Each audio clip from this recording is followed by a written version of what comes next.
Галина Вячеславовна напомнила, что у нас осталось 3 занятия. 3 занятия, я разогнался и никак не могу сдвинуться с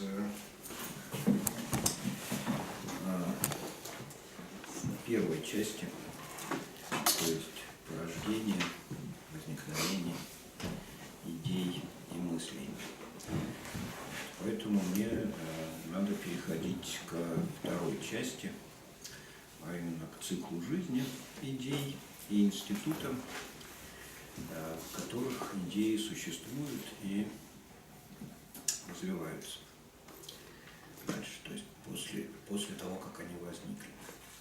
Поэтому я как бы так почти искусственно обрываю первую часть нашего курса. Я сейчас попробую переходить ко второй, хотя как бы первая все еще не закончена. Это надо будет как-то наделывать, и, наверное, мне надо написать соответствующий текст про это.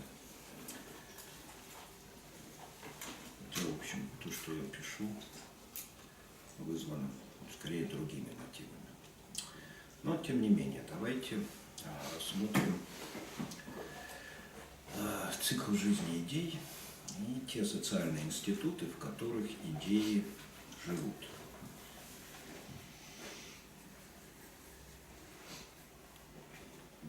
Вот когда-то Чаадаев, достаточно, наверное, известное имя, благодаря тому, что он жил в эпоху, когда в России, в общем, не было философов, да и, в принципе, известных людей, оставивших какой-то след в истории, было не так много. Эпоха маркируется там именем Пушкина, который он жил. Но, тем не менее, Чаадаев был довольно забавным мыслителем. И он однажды спросил себя, ну и сам же ответил, на что нужна мысль. И отвечает он примерно следующим образом. Во Франции мысль нужна для того, чтобы ее обсудить. В Германии мысль нужна для того, чтобы ее обдумать, покритиковать, развить. В Англии мысль нужна для того, чтобы ее реализовать. На что нужна мысль в России, спрашивает себя дальше Чаадаев, и отвечает: ни на что.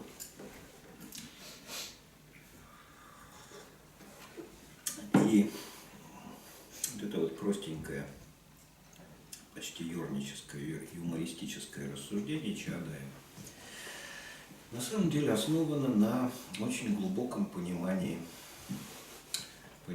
тогдашней российской действительности.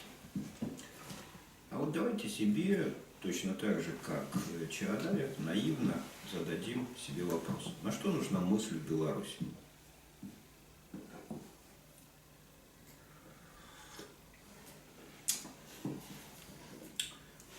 Вы можете переформулировать этот вопрос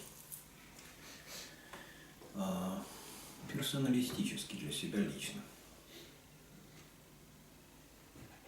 Наверное, нужно ответить, сначала спросить, для кого именно. То есть разбить на какие-то целевые аудитории. Если раньше в России, в Германии, то есть, так скажем, интеллектуальная прослойка она была достаточно однородна, то сейчас она все-таки расширяется и диверсифицируется. Есть люди, которым нужно ее думать идею, есть люди, которым ее нужно обсудить, и есть люди, которые ее применяют на практике. Ну, а почему вот раньше, во времена Чаадаева, ну, предположим, он прав, этого не было в России? Откуда что взялось? Положу, что это из-за культуры такое. Из-за культуры? Ну, попробуйте развить эту мысль. Попробуем. Если мы посмотрим то, какое доступное знание имеют сегодня, и то, какие классы представлены сегодня. То есть это есть какие-то вот научное сообщество, есть бизнесмены, есть политики, и так далее, и так далее, и так далее. То тогда все-таки это было более сконцентрировано на уровне дворянства и крестьянства, так скажем, если очень редуцировать это. То есть дворянству мысль, идеи не нужны. Нет, вот как раз таки дворянство, имея доступ к образованию, имея к источникам знаний, они как раз таки эти идеи куда-то и применяют. Ну, подождите, во времена Чаадаева дворянство было в России. Да. Ну, почему же он утверждает, что ни на что мысль не нужна в России? Ну, значит, соответствующая культура разбилась в дворянство. И это что значит? Вы обещали про целевые группы что-то сказать. Ну, то, что раньше целевые группы были не настолько выражены. То есть все интересы представлялись одними и теми же людьми. А дворяне, они занимались и развивали бизнес, они занимались политикой, они занимались наукой. То есть все происходило в рамках одного социального института. Сейчас это все разделяется. Так вы о каком Ну, времени говорите? О старом времени. О старом. Да. Вот времена Чаадаева. Это первая четверть 19 века. Ладно, не четверть, а треть. Первая треть 19 века. Какая там наука была в России? Сложно сказать. Просто сказать, не было никакой. Никакой науки тогда в России не было. Ну, значит, отсюда и растут. Ну а при чем тут дворянство? Ну, как класс, который имеет доступ к знаниям. Те люди, которые способны генерировать эти идеи. Те, которые могут найти... Дворянство в это время, в первой трети 19 века, было в Англии, Германии, Франции, Швеции и в России. Ну, во всех империях. Во всех империях оно и было. Оно и было, но вот Да. а разницу эту вы слышали? Еще раз. Во Франции мысль нужна для того, чтобы ее обсудить. В Германии для того, чтобы ее обдумать.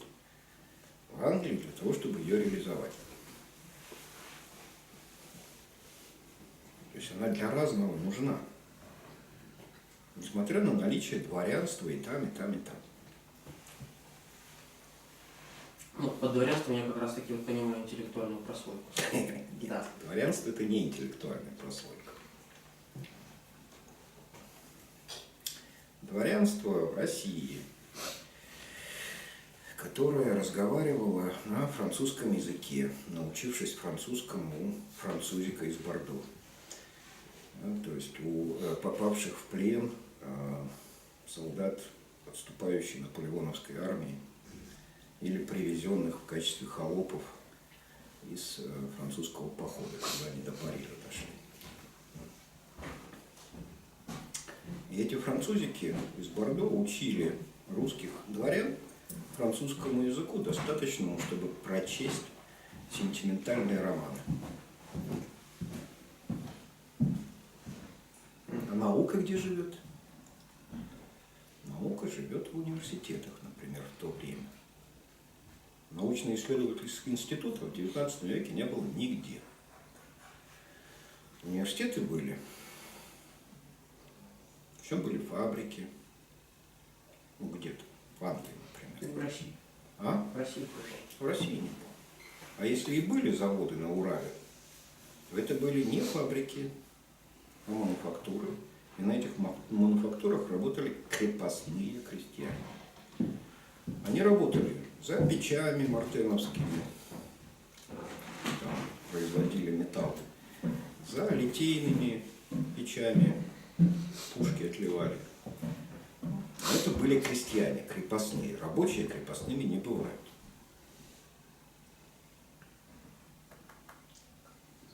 Так, все сначала, да? Итак, вы обещали про целевые группы. Да, тогда в таком случае просто нужно нести еще экономический аспект сюда. Ну, опять же, вот это сценарий применения этих идей. Стоп. Экономический аспект. Дворяне, согласно классовой теории, есть класс, владеющий, контролирующий средства производства, а именно землю. С этой земли они получают ренту.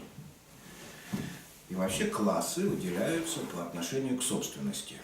И Марксом, и до Маркса, и после Маркса, когда говорят о классах, говорят о владении или невладении собственностью.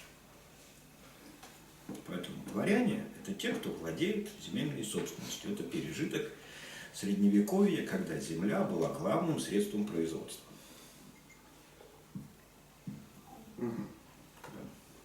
За владение собственностью и неприкосновенность этой собственности дворяне платили. Платили, как правило, своими жизнями, отдаваемыми государю или суверену в виде военной службы. Они несли военную службу. Чуть позже, в XVIII веке, появилась еще гражданская служба. Да? Вот они несли либо военную, либо гражданскую службу. Вот это были дворяне. И мысль, или там, не знаю, образование, грамотность им нужна была ровно для того, чтобы муштровать солдат и отправлять их в качестве пушечного мяса на смерть. Ну и сидеть в приемных местах и отшивать посетителей. Так вы же уже сами по себе, так вы же уже сами ответили на свой вопрос. Ну, Почему в России идеи нигде не применяются? Ну, это Если не было ни фабрик. Это я понимаю, но вы же собирались отвечать на другой вопрос. Не почему она не нужна в России. В России не нужна мысль ни на что, именно потому, что она никому не нужна. Да? Вы обещали найти ту целевую группу, в которой нужна мысль, идеи. Уже в Беларуси, да? Ну, да, можно России мы начинать согласились, с Беларуси, что можно там идеи начинать не с истории, да, и тогда можно и Беларусь, но как бы исторически Беларусь для нас, что Древний Египет, что Беларусь, что наполеоновская Франция, примерно одинаково. А можно с сегодняшнего дня. Но сегодняшний день, знаете, вот в чем преимущество истории, исторического знания? Что история – это то, что уже состоялось. Это то, что уже не изменить. Можно изменить только нашу интерпретацию, трактовку и отношение к тому, что было. Да? Но то, что было, то и было. А вот то, что сегодня есть, ну хрен его знает, оно есть или нету. Оно будет иметь продолжение или не будет иметь продолжение. Ничего не понятно. И история дает нам схемы или модели, по которым мы можем оценивать современность. Поэтому история проще. Но если вы хотите начать с сегодняшней Беларуси, то давайте начнем с сегодняшней. Тут тоже возможны какие-то ходы.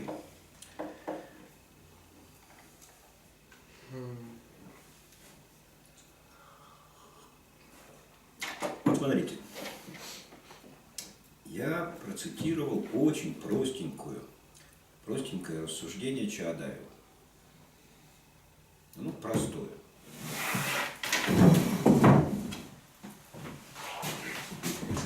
Мысль, которая в нем содержится, следующая. Есть мысль.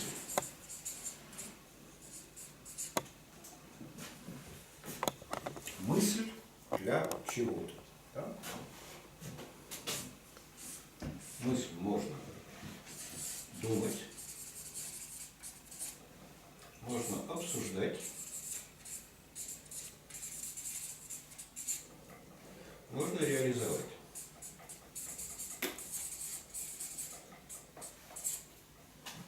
Ну, как Чаадаев говорит. Да? Соответственно, есть места.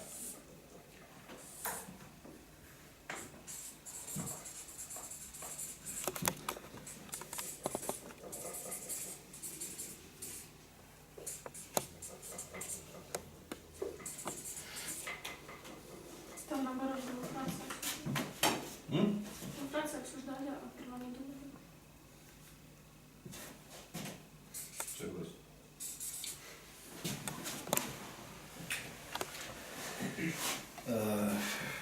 Значит, что вот это? Вот у нас есть подлежащий или субъект. Да? Мысль думают, мысль обсуждают, мысль реализуют. Да? Это предикат. Теперь, значит, предикаты. Почему? Почему? А это места. Места, пространство, социум. Да? Почему? В Германии мысль думают, во Франции обсуждают, в Англии реализуют.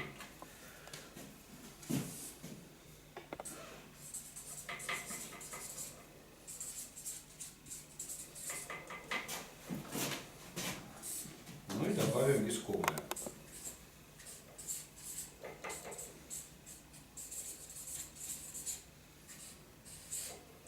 Трубочку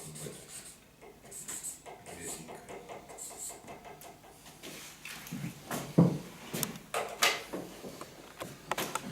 Значит, двигаться можно к пониманию через характеристику мест.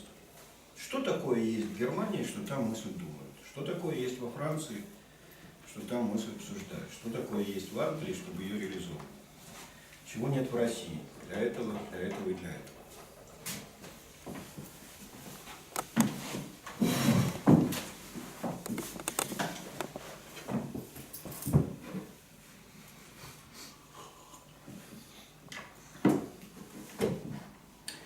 Вот знаете, будем медленно двигаться, поэтому буду басни рассказывать. Позавчера на конференции, посвященной созданию Национального университета в 21 столетии, выступает Водолажская и рассказывает про то, что делается в Летучем университете. После выступления ей задают вопрос. Скажите, а абитуриенты нуждаются в том, что вы делаете? Водолажская начинает что-то вежливо отвечать.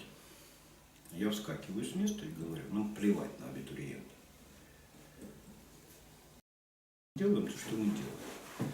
Вот она рассказала, что мы делаем. Причем тут абитуриент? Они говорят, ну вы же Летучий университет, значит кто-то приходит, что-то там учиться, как бы, да? Значит, надо интересоваться тем, зачем приходят абитуриенты. У нас нет абитуриентов как таковых, то есть у нас совершенно другие понятия, которыми мы оперируем. Ну а потом, значит, реплика раздается уважаемого профессора, достаточно известного, в том числе и своей политической деятельностью, который говорит, ай, какая ерунда этот Летучий университет, это маленькая тусовочка, такой между собойчик, да, и поэтому можно на это не обращать внимания. Меня вот это вот как-то так задело, напрягло, и я вот в контексте этого рассуждения мог бы сказать профессору, что Летучий университет – это место, которое, если уж сюда залетела мысль, то ее здесь обязательно обсудят, обязательно продумают, и после обсуждения и продумывания, может быть, приступят к реализации. А вот там, где вы спрашиваете мнение абитуриентов, ничего подобного не произойдет.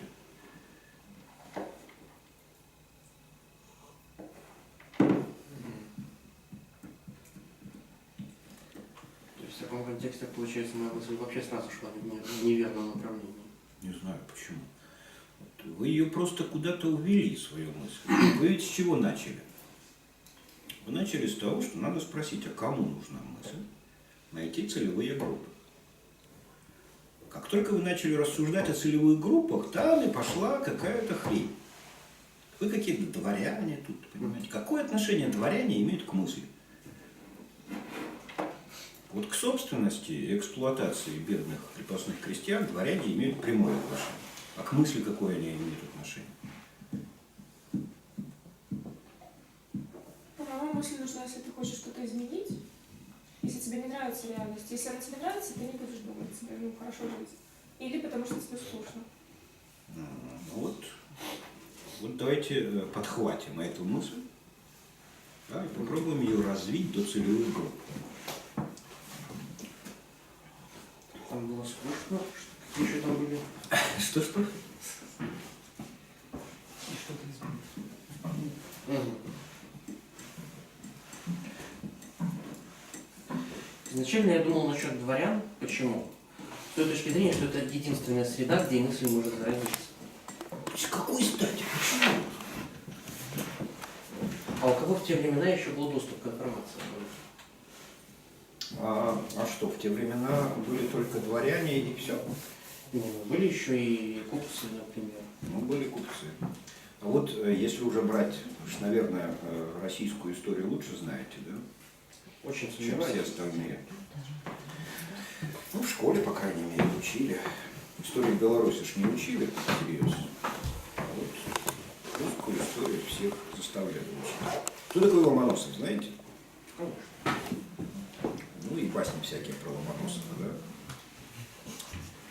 То, что он создал первый в России университет, он и был первым русским университетом. Кто такой Ломоносов?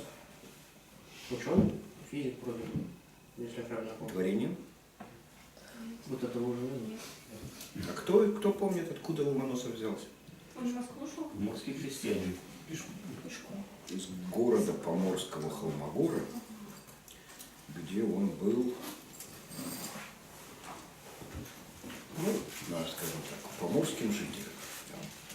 Поморы – это особая ветвь русского славянского этноса, которые после разгрома Великого Новгорода, Новгородской республики, были изолированы от государственной власти Московии. Ну, туда просто не дотягивалась бюрократическая мертвая рука Московии, как бы, да, и поморы жили сами по себе. У поморов никогда не было крепостного права, но у поморов не было и сильного социального расслоения. Дворян у них тоже не было. Собственно, как не было дворян, например, у Великого Новгорода. Великий Новгород, если бы он продолжал существовать как купеческая республика, да, город, полис, республика, Ну да. там сложилась бы своя аристократия, но она сложилась бы из купцов. Примерно так, как это было в Генуе, в Венеции, в этом самом нынешнем Дубровнике, как он там назывался раньше. Рамуза. Ну, вроде бы староверы поморов-то изродили. Староверы. Нет. Нет. Даже не староверы. Поморы происходят из подданных Новгородской республики, ну, той средневековой, которую уничтожил Иван Грозный, да, которые оказались в изоляции. Я слышал версию, что именно староверы тоже убегают все дальше и дальше. Нет, подождите, Поэтому- старовер это позже. Да? То есть 15 век, когда был разгромлен Великий Новгород, а староверы это явление 17 века, когда в Русской Православной Церкви происходил раскол. Староверов стали преследовать. Староверы побежали. Ну куда бежали? Ну, возможно, Туда, они- куда не дотягивается костлявая рука Москвы. Возможно, они примкнули. Сибирь, просто. Поморье, Поморские земли, Великое княжество Литовское и так далее. Куда могли, туда бежали. Там, где не было московской власти. Поэтому туда тоже побежали. Да, там были староверы. Но в общем, как бы не староверы создали поморский субэтнос. Но дело не в этом. Мы же про Ломоносова. Только Ломоносов оттуда. А там не было ни дворян, ни каких-то там особых сословных разделений. Но жизнь была скучная, утомительная и очень тяжелая. В конце концов, почти полярные области, да, часть поморов жила за полярным кругом на Белом море. И несмотря на то, что туда Гольфстрим дотягивается, судоходство там было, там были купеческие всякие дела, там, да, купцы туда приезжали из Западной Европы, да, товары возились уже по зимнему насту в русские земли, куда можно было. Ну, рыболовство, лес, пенька и всякие такие штуки. То есть промысел. Сельского хозяйства как такового в поморских землях вести было нельзя.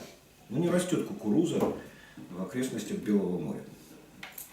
Да и все остальное тоже хреново растет. Поэтому промыслы разного рода И на этом строится как бы жизнь. Ломоносов происходит из свободных людей, ведущих очень тяжелую жизнь, вынужденных пахать и зарабатывать себе на жизнь тяжелейшим трудом. Он получает какие-то основы грамотности и пешком идет, собственно, там, я не помню, Санкт-Петербург, наверное, все-таки. Да, идет, начинает учиться чему-то там, чему-нибудь и как-нибудь.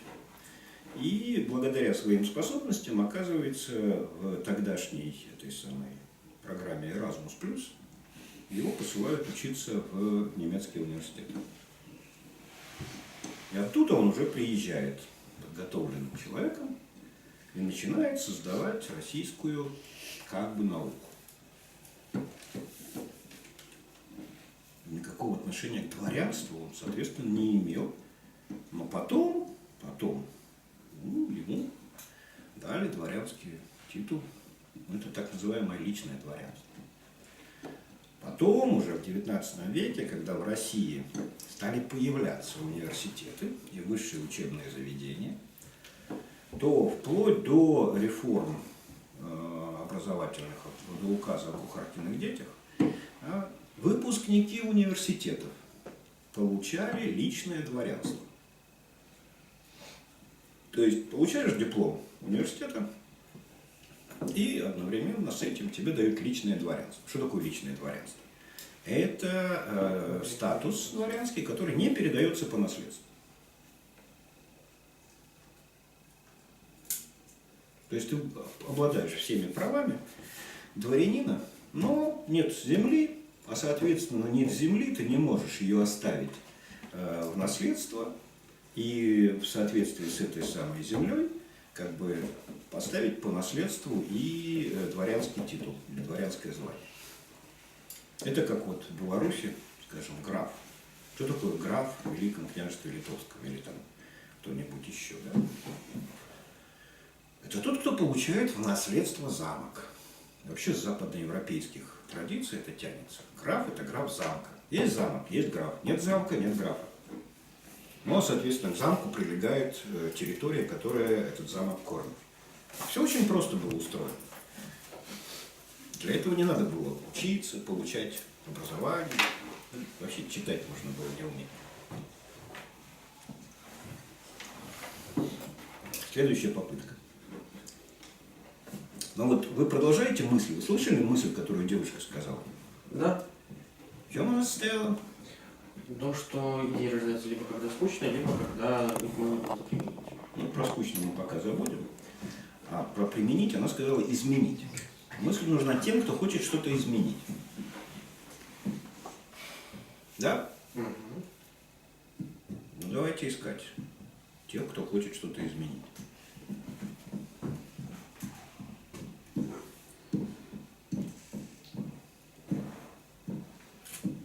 Ну, соответственно, наверное, со странами. Похоже, я совсем забыл пока что. Вот смотрите. Я бы хотел. Когда появилась идея класса?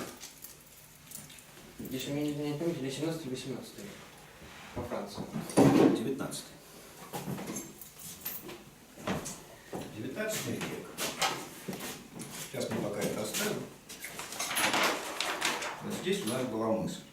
Помните, на каком-то занятии мы сюда клали понятия и разбирались, как там понятия живут. Мысль. Давайте посмотрим на примере классов.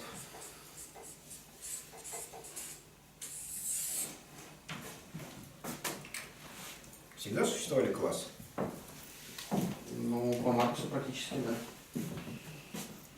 По Марксу. Да. Ну, на самом деле. На самом деле нет. А когда они взялись, откуда они взялись? Когда после родоплеменного общества. Опять по Марксу. Когда общество подросло до таких размеров, когда им нужна уже была какая-то структура, чтобы оно функционировало. Итак, классы – это понятие. Да? Это идея. Это мысль такая. Если эта мысль, она когда-то возникла. Эта мысль зачем-то была нужна. Она была нужна сначала не для того, чтобы что-то изменить. Она была нужна для того, чтобы что-то понять. А понять в начале XIX века все интеллектуалы европейские, а, наверное, других и не было, пытались понять французскую революцию.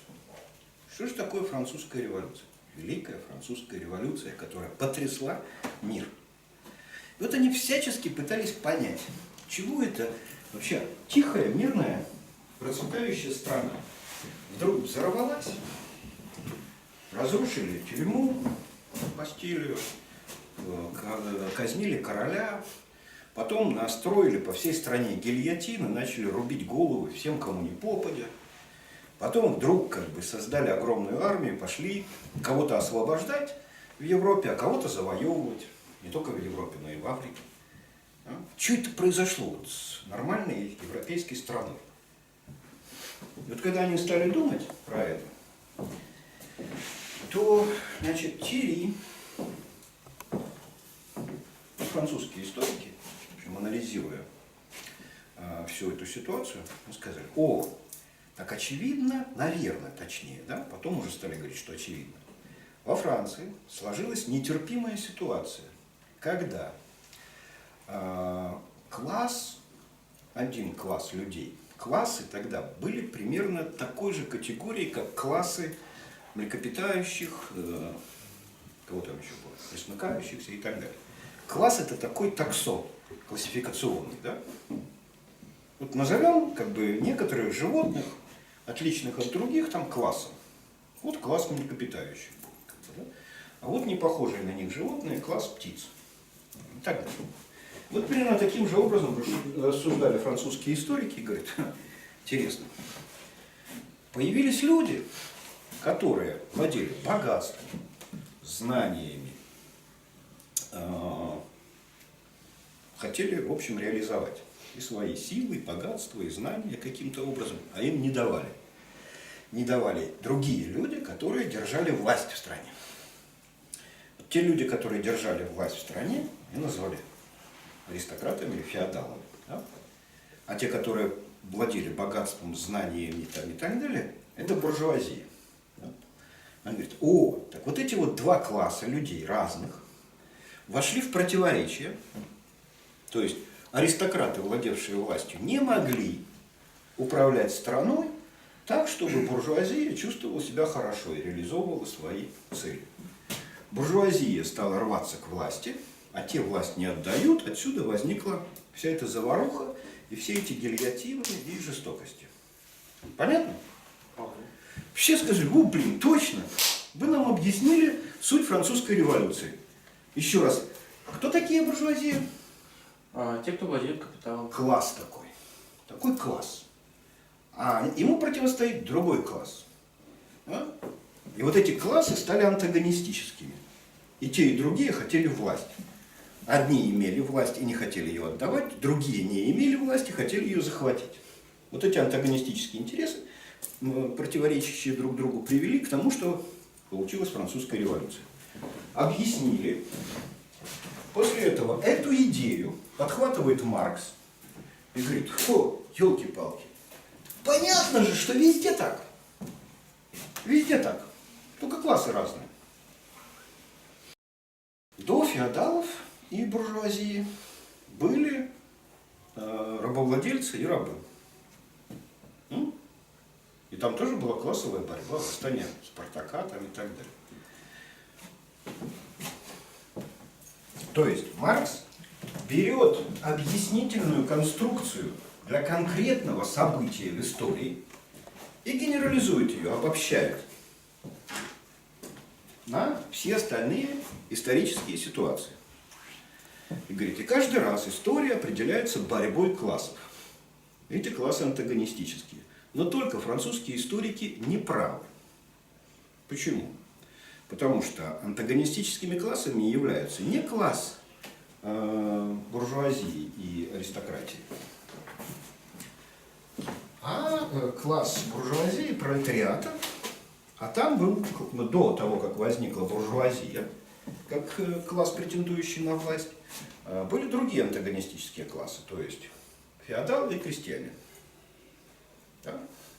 Ну, Вот так по Марксу, да. он развил это дело таким образом. Ну, наверное. И дальше у него появилась, у самого Маркса возник конфликт в 1848 году. В 1848 году Европу охватила очередная волна революции. Они были в Париже, в Вене, в Будапеште, там в разных других местах. И человек, который породил классы, как объяснительную конструкцию для объяснения французской революции, а также друзья Маркса типа Бруно Бауэра там, и так далее, да, которые приветствовали революцию 1830 года и были крайними противниками революции 1848 года. Потому что революция 30 года продолжала французскую революцию, где буржуазия пыталась захватить власть, которая после реставрации принадлежала феодалам, ну или аристократии, Бурбону там, и так далее. Да? Поэтому все укладывалось в их схему борьбу буржуазии с феодалами.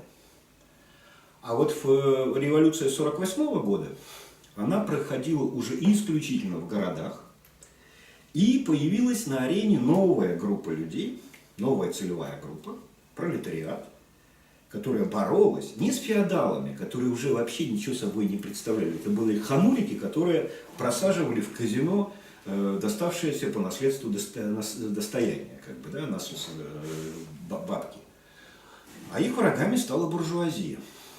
И те, которые историки объясняли через классовую теорию французскую революцию, сказали, так непорядок, блин. Ведь буржуазия – это люди, которые живут в городах. И владеют они, или как бы в их собственности находятся фабричные, мастеровые, там, не знаю, ремесленные средства производства. Да? А отнюдь не земля. Поэтому, как бы, вот когда владельцы земель, аристократы, феодалы, были противниками людей, которые создавали богатство в городах кто живет? Горожане. Бюргеры, буржуазия. Буржуазия – это буквально горожане. Да? Вот они так и рассматривали. Сельские аристократы или феодалы, да, и городские буржуа друг с другом воюют. А тут вдруг революция, в которой одни горожане воюют с другими горожанами. И они считали это непорядком. А для Маркса, который, соответственно, концептуализировал новый класс, пролетариат, это было как раз хорошо. Он говорит, теперь уже феодалы сошли с исторической арены, а вот буржуазия стала эксплуататорским классом, и у нее возникли антагонистические интересы с поднимающимся классом пролетариата. Ну, а дальше больше пошло-поехало. Манифест коммунистической партии, всякая такая хрень. И, соответственно, марксизм на этом был построен. Вернемся назад. Итак, классы были придуманы для объяснения французской революции, Великой французской революции. Чуть позже она была названа французской буржуазной революцией. До того классы существовали. Сословие. Вот, знаете, сидит девушка, подбрасывает в топку нашего рассуждения мысли всякие. Слышите, что она говорит? Да. Чем сословие отличается от классов? То, каким образом это объяснялось. Тогда вернемся к следующему. Итак, до классов существовали сословия. Согласно Марксу, классы существовали всегда. Сословие – это формализованный класс. А классы какие? Это... Вы кто, буржуй или кто? Сейчас нет. Ну, не получается. Точно? Мы же в городе живем. Это правильно. Раз горожане, значит буржуй. А по Марксу кто такие буржуи? Те, кто владеет системой производства. Отлично. Так вы кто? Пролетариат, получается. То есть, Ну, с по какой Марксу, стороны на вас не посмотри, вы как бы всякий раз другой. Получается так. Жил себе человек. Бамс получил в наследство заводик или пароходик. И раз там стал буржуем. Отлично. А с сословиями можно так?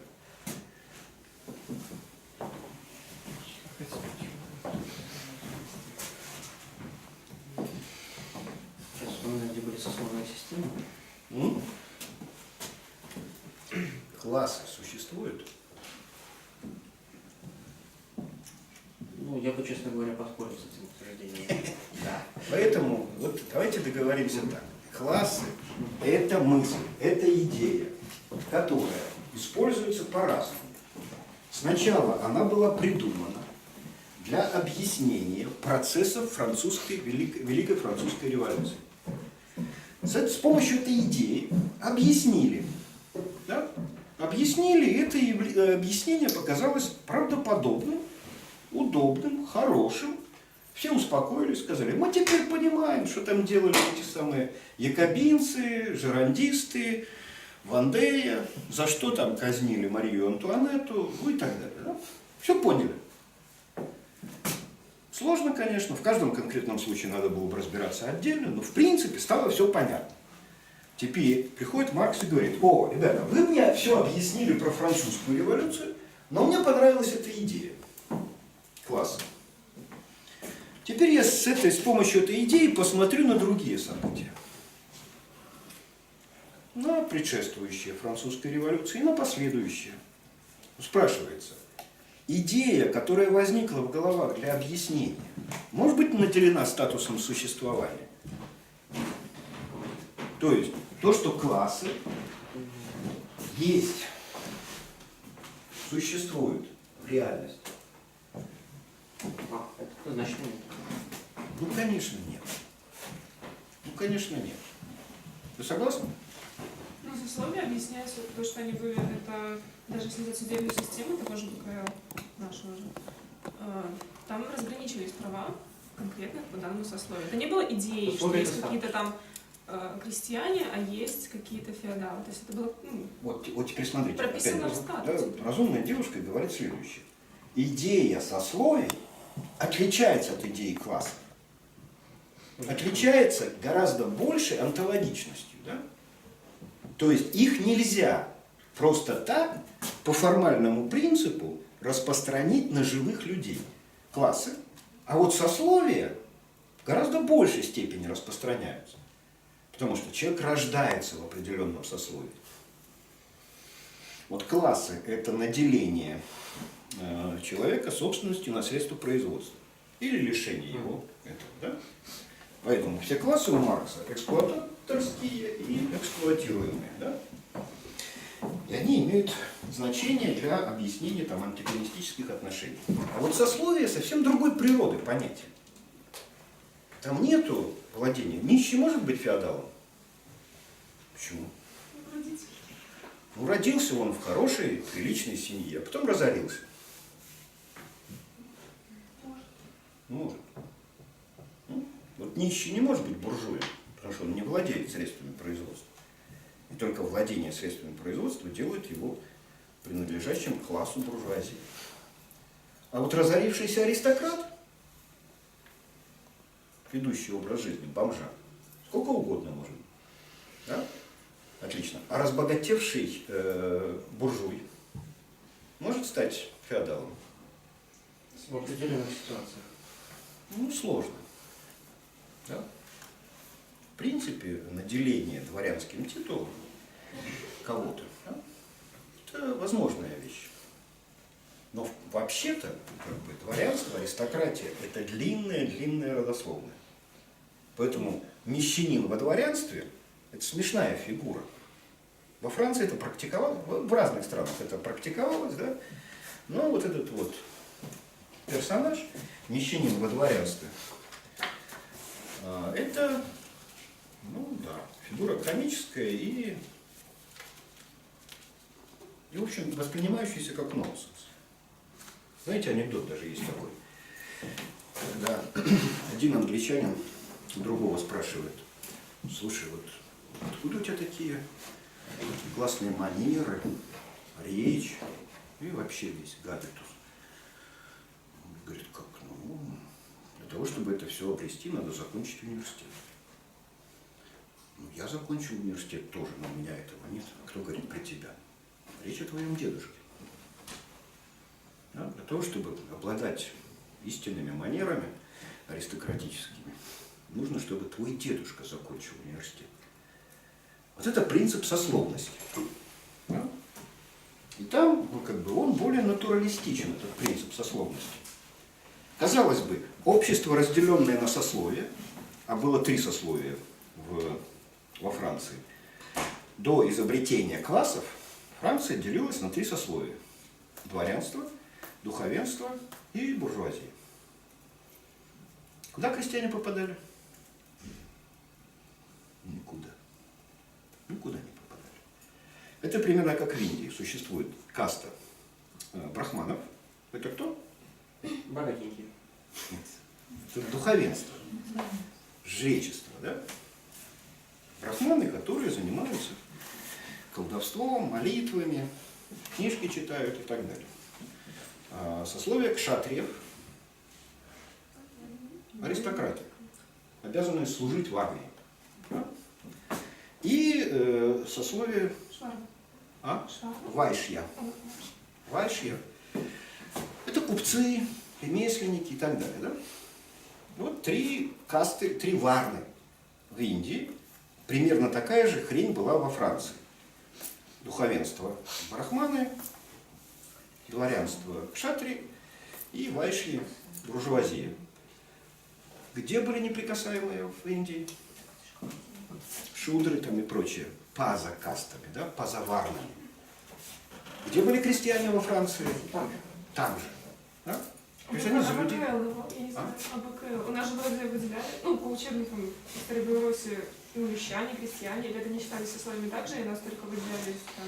Ну вот с ВКЛ это отдельная ситуация, как бы, да. Можно было бы разбирать и ВКЛ. Я думаю, что на самом деле на лекциях в школе по ВКЛ, которая у нас идет, надо заниматься этими вещами. Там все сложнее было. А вот эти упрощенные формы, я же не спрашиваю вас, а на что была мысль ВКЛ? Ну, просто интересно, раз вы затронули, вот, неужели у нас это было немножко демократичнее? Да, было гораздо демократичнее. Но дело не в демократичности. На самом деле демократизм средневековья, да, или вот до французской революции, до американской революции, это очень такое расплывчатое понятие. Но фокус состоит в следующем, что классов никогда не существовало, как таковых. Понимаете? Это объяснительная конструкция, придуманная. Сословий тоже не существовало. Это другая объяснительная конструкция, но она более натурализованная. Можно было ткнуть в человека и обнаружить в нем аристократа. Или, наоборот, духовное лицо, священника. Причем их можно было раздеть и в совершенно голом виде. Они, в общем, ведут себя соответствующим образом. Чего не скажешь про буржуазию и пролетариат. Потому что голыми буржуи от пролетария не отличаются.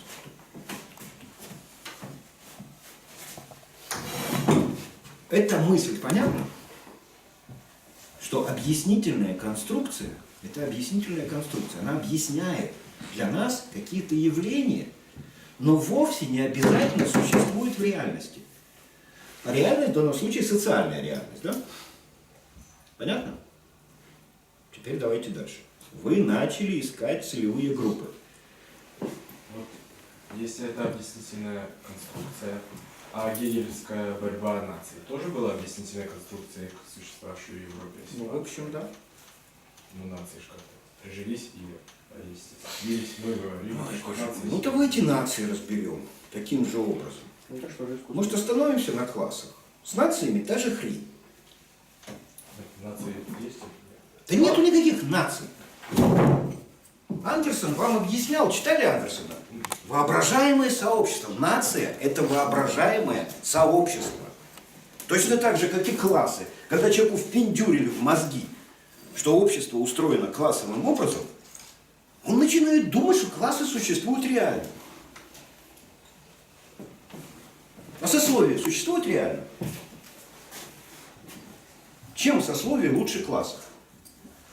Тем, что виднее, и в голом виде человек ведет себя сословным образом. Так с этого все и началось. С этого все не началось. Не в ВКЛ, правда, а началось это в Англии. В Англии во времена Золотого века, реформации, после всяких злодейств Генриха VIII. Да? В Англии, там, где дворяне, бароны, еще в XIII веке, в самом начале XIII века, у Джона Безземельного вырвали ту самую хартию вольностей, да? Владели вольностями. Те, кто не были джентльменами, дворянами, да, англичане, стали говорить, что это они владеют вольностями, а мы нет. Ну и стали себя спрашивать, когда Адам пахал, а Ева пряла, кто был тогда джентльменом? Никто. То есть дворянство, сословие, да, такая же выдумка, как и классы. Решили крестьяне, которые не владели вольностями, которыми наделил Иоанн Безземельный своих баронов. Я в поле понятного держусь или уже совсем потеряли мысль? Нет, все наоборот очень понятно. Понятно, да? Тогда возвращаемся к целевым группам. Сейчас то же самое, что я и думал, просто другими словами буду.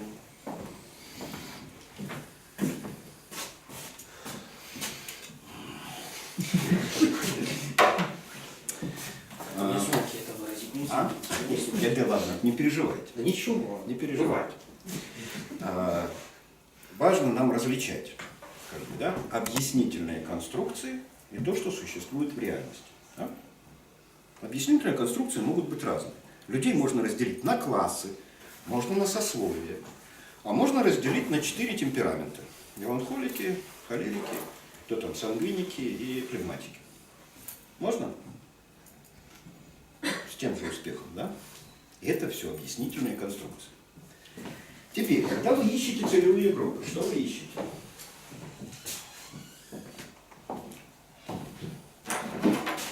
А мы помним еще, да, как мы рассуждаем. Мы все еще стоим на этой точке. У нас есть мысль.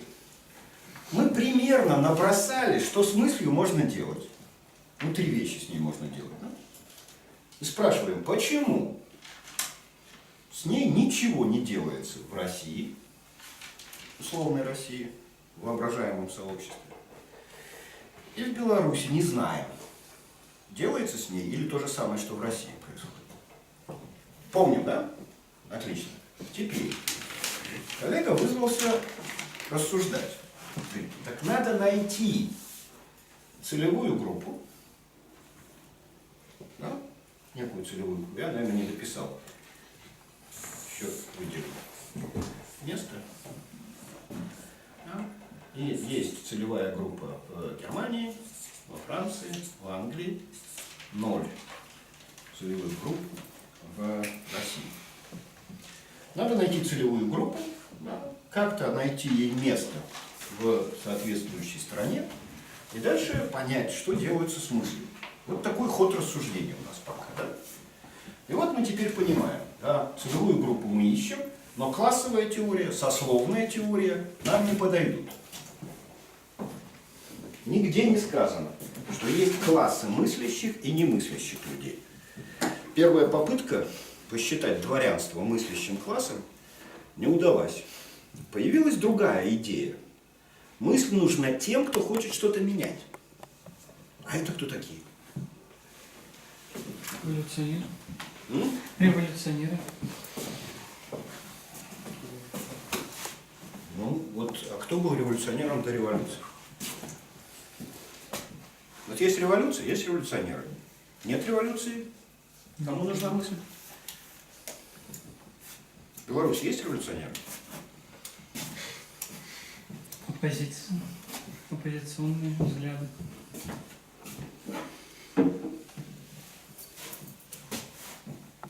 Оппозиции чему? Существующей власти. Ну вот Чаадаев был оппозицией в России.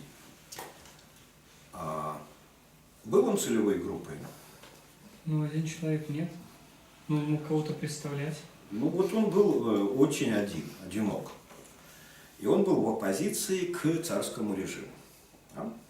Что сделал с ним царский режим? Кто помнит биографию Чаадаева? Его в психушку посадили. А? Я думал, суп. Психушку. Когда их стало человек 20, 30, на площадь вышли 25 декабря. Ну, это какого-то, 15 25 года. Тогда их в ссылку. Ну, часть почикали, в общем, а остальных в ссылку. А одного что в ссылку посылать? Ну, психушку можно закрыть, так дешевле.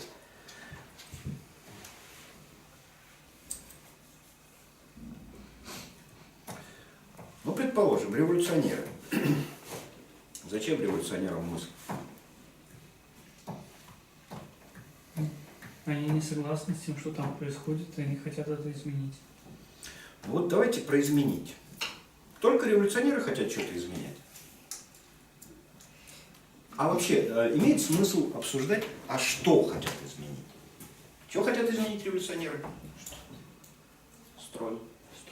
Строй. И что они делают? Пытаются свергнуть власть. На баррикады идут, да? Булыжником пользуются, как оружием пролетариата. Что-то такое делают. Зачем мысли для булыжника? Организовать. Организовать.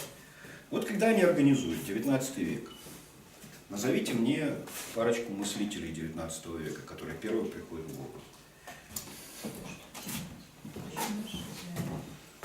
Это в России, где мысли ни на что не нужны. Что делать? Ампер, Дарвин, Гегель. Это революционеры? А кто? Ученые. Ученые тоже, наверное, хотят что-то изменить. Поэтому я спрашиваю, когда вы что-то хотите изменить, важно, что вы хотите изменить? Какую часть реальности? Какую-то есть. Отлично. И мы продолжаем искать целевую группу. Итак, кому нужна мысль в плане целевой группы?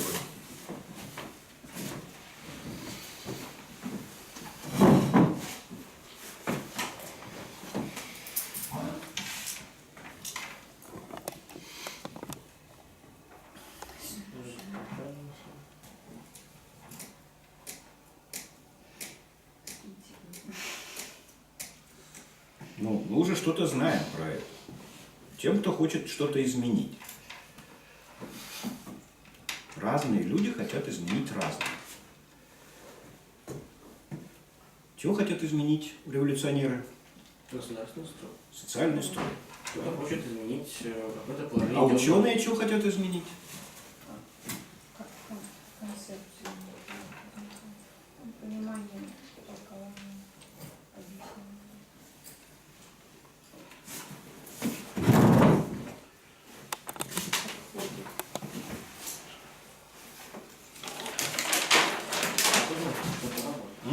Хотят узнать, как работает мир ученых.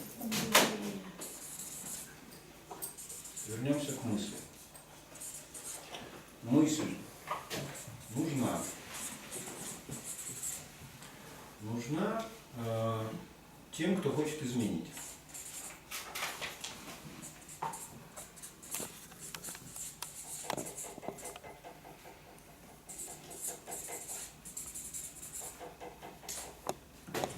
Что изменить?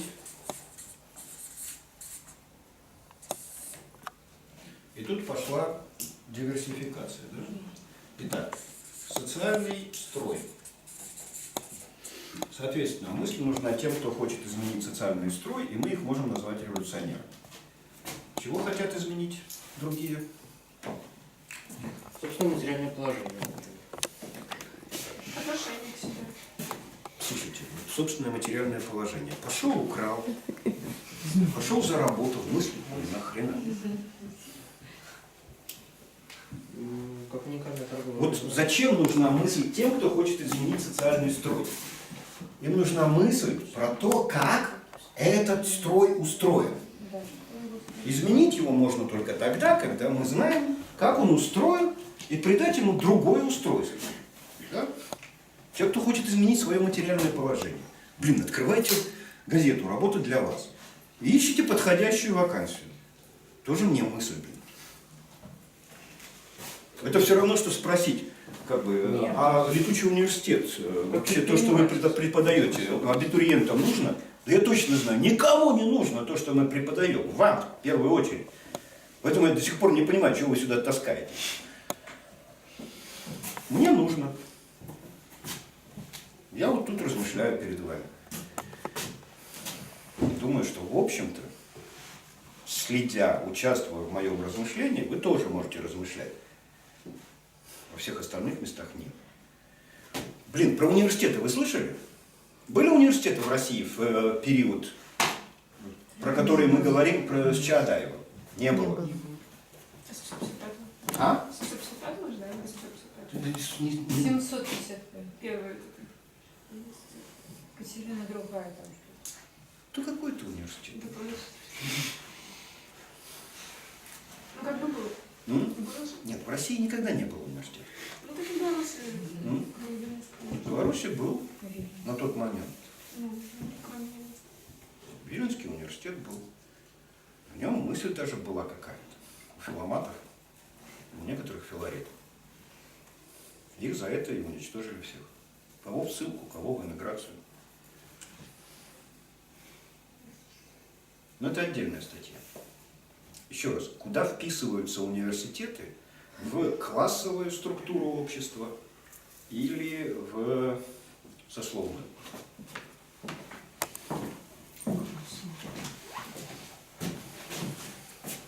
Сословную почву. Социальный слой хотят изменить революционеры.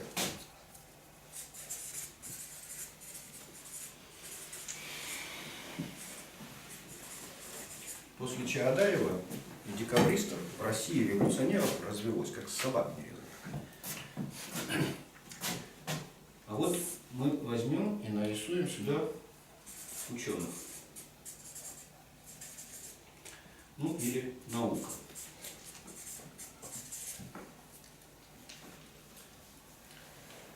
Здесь что у нас? Что хотят изменить ученые? Теории какие-нибудь, концепции. Знание просто. Перейти от незнания к знанию. Ну, давайте так пока и остановимся на этом. Знание. Те, кто хотят поменять знания, тем нужна мысль.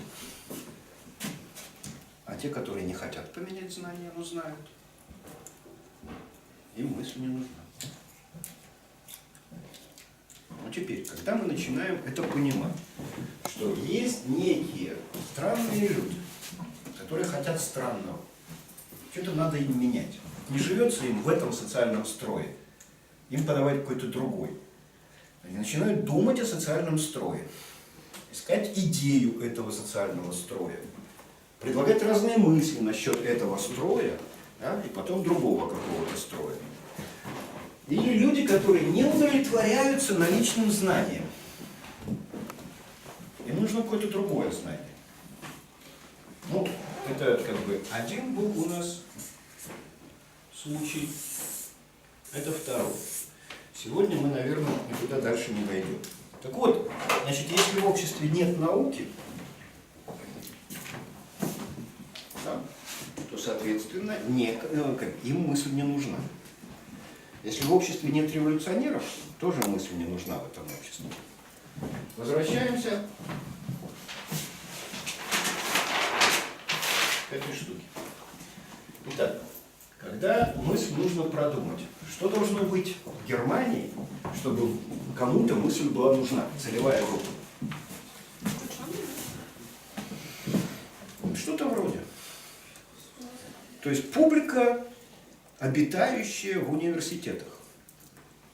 Философы, ученые. Вот там, где в стране полным-полно университетов, а Германия была страной университетов в 18-19 веке, там мысль нужна для того, чтобы ее думать. Что во Франции? Было тем, чтобы обсудить. Во Франции к этому времени, к концу 18 века, к началу 19 века, с университетами почти та же хрень, что и в России. Парижский университет деградировал, там схоластика царила. Других университетов практически не было. И только взрыв, социальный взрыв во Великой Французской революции привел к тому, что Гаспар Монж стал создавать Эколь Нормаль. Инженерное образование стало появляться. Была реформирована система высшего образования и так далее. Там стали появляться университеты в зачаточном состоянии. Мысль еще там не ночевала. А что было во Франции, где можно было обсуждать мысль? А? Клубы там были. Там были клуб якобинцев, там еще какой-то там и так далее. Да? Там были политические клубы, в которых люди обсуждали социальное устройство. И эти клубы возникали вокруг мыслителей, начиная с Вольтера там, и так далее. Да? Даже таких хануриков, как Дидро с Даламбером. И в этих клубах, не в университетах. Мы посмотрим на немецкую ситуацию 18-19 века. Там мысль билась в университетах. Во Франции университеты загнивали, и мысль жила в клубах. И в этих клубах, это почти политические партии, протополитические партии. Люди обсуждали социальное устройство, оно их не удовлетворяло, да? И там билась мысль. В Англии что было в это время? Наверное, то, что она колониями владела, и они хотели как можно больше туда... Это была промышленная революция. В следующий раз я вас заставлю рассуждать здесь, посажу рядом, потому что вы очень много знаете. Я не знаю, как вы употребляете свои знания, но тем не менее. В принципе, это почти правильно. Главным, чуть ли не основным предприятием в Англии, начиная еще с 17 века, потому что в 1602 году, по-моему, была организована Ост-Индская компания. Ост-Индская компания почти одновременно, там год в год, была создана в Голландии и в Англии. Эта компания, частное предприятие, акционерное общество. Впервые акции были выпущены, кстати, на вторичный рынок Ост-Индской компании. Управляла колониями. Но вообще-то управление колониями Ост-Индской компании сводилось к тому, что они получали отчеты от военных. Да? Это почти феодальная была штука, хотя, в общем, и востребована. Но в Англии происходила научно-техническая революция первая, в XVIII веке. Стали появляться фабрики. Фабрики, которые переводились с конной тяги и ручного труда на паровые машины. Возник промышленный бум. И, собственно, почему в Англии Чаадаев даже понимал, да, что мысль нужна для того, чтобы ее реализовать. В Англии появились инженеры, в Англии появились промышленные предприятия, и им нужна была мысль. В то же время в Англии традиционно существует два университета – Оксфорд и Кембридж. Они ничуть не лучше на тот момент Парижского университета. Там изучают Горация, читают наизусть и всякую такую хрень, не имеющую никакого отношения к научно-технической революции, происходящей и к Ост-Индской компании.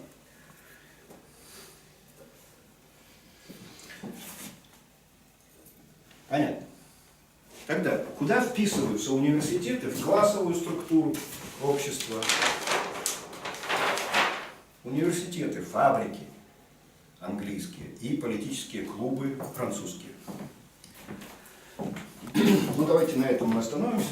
Теперь смотрите, вот в этом рассуждении Не знаю, насколько вы критично можете воспринять мое рассуждение, которое я пытался строить на репликах, которые вы бросаете. Мы вышли на 3 института, где нужна мысль, и по-разному. Университеты, политические клубы, ну или клубы, обсуждающие социальные проблемы. Да? Это могут быть не обязательно протополитические партии, каковыми были, например, якобинцы. И институты, обеспечивающие научно-технический прогресс, научно-техническую революцию. Если этого нет, пока на то, что мы вышли, может быть, еще что-нибудь можно найти. Но пока этого нет, нету ни хрена востребованности в мысли. Поэтому в стране, где этого нет, каковой была Россия на момент Чагатова, на вопрос, зачем нужна мысль, надо отвечать. Ни зачем. Теперь мы должны вернуться, как в качестве домашнего задания, к Беларуси, как вы хотели. Можете начинать с Великого княжества Литовского.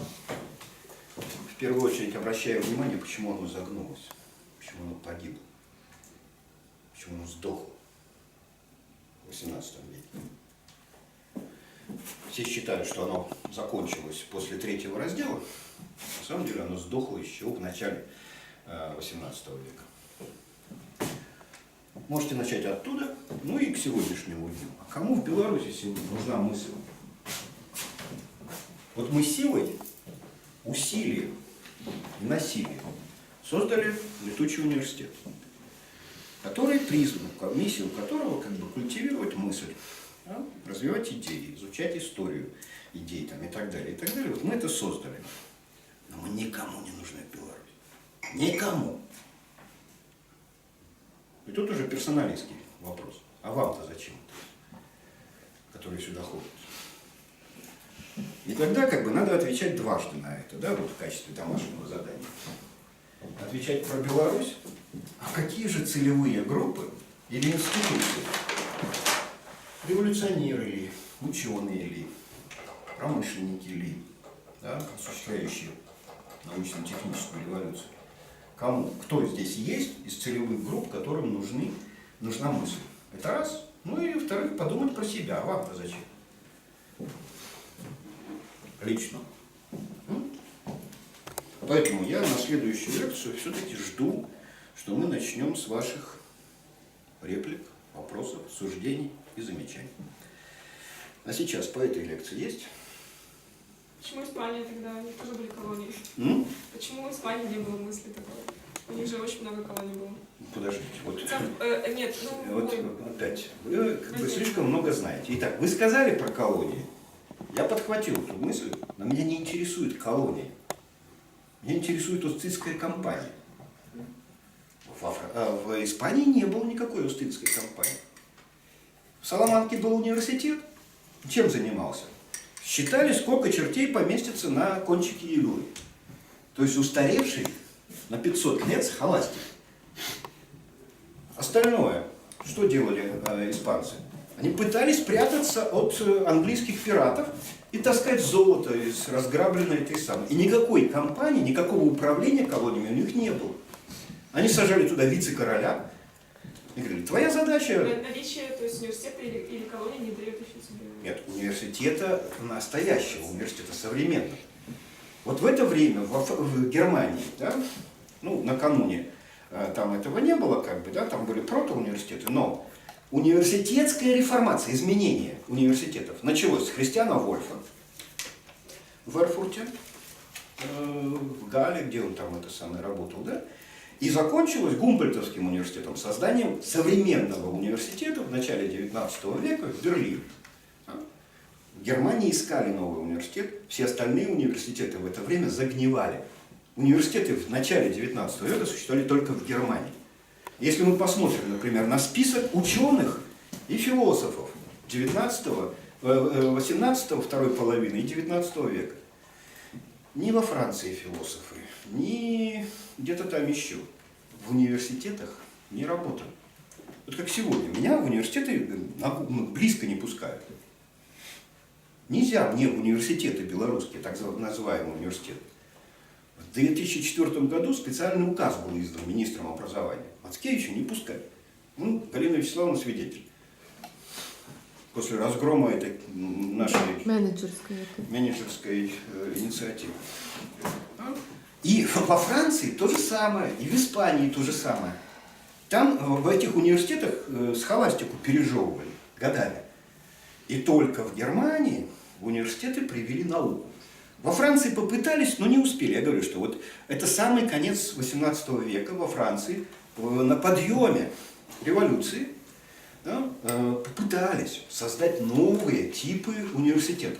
И, собственно, инженерное образование возникло именно во Франции, в революционном порыве преобразования общества, когда в университеты, точнее не университеты, когда Гаспар Монш попытался свести воедино университетское образование и науку. К этому времени наука даже, не только философия, наука существовала за стенами университетов. В университеты ее не пускали. Ну, кроме немецких университетов. Вот так вот было все.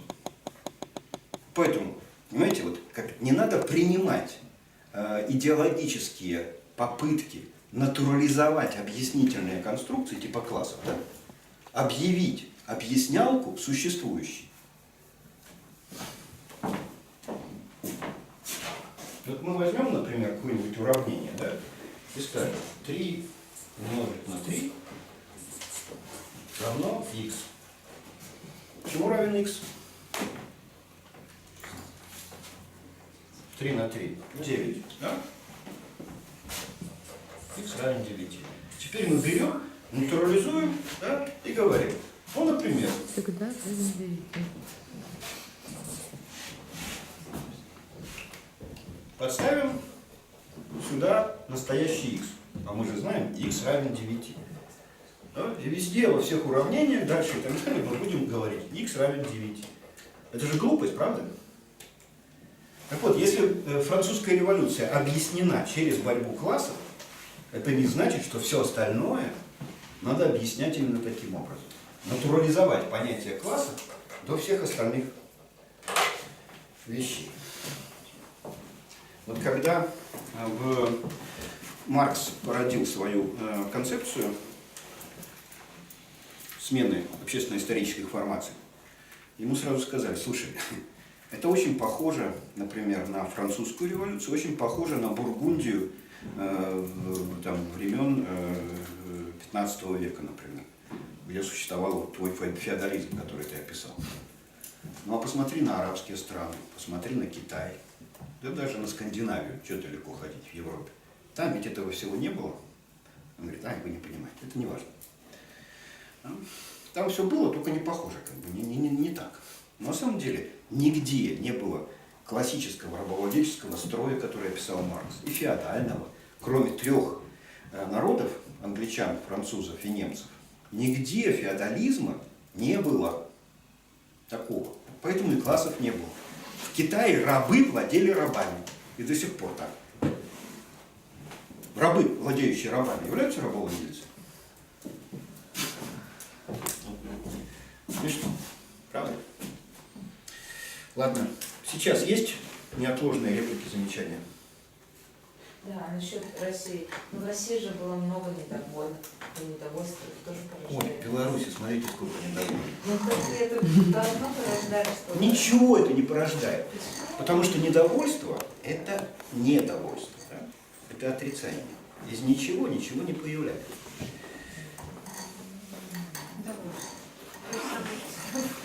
Мало. Понимаете, вот, когда наши так называемые оппозиционеры, революционеры, да, очень надеются на падение уровня жизни, на кризис экономический и так далее, да, и тогда народ восстанет. Глупости это все. Из ничего ничего не бывает. Должно же до точки дойти, когда это породит... Классы существуют. Ну, зачем снова получается? Не существует. Так вот, что вы тогда говорите должно? Ладно, хорошо. Вот Но если, она может дойти к удерживанию. вот смотрите, если долго держится высокая температура, вода с поверхности рек и озер испаряется, накапливается в высших слоях атмосферы, то обязательно должен пойти дождь. В природе так и происходит. В обществе. Все. До следующей встречи.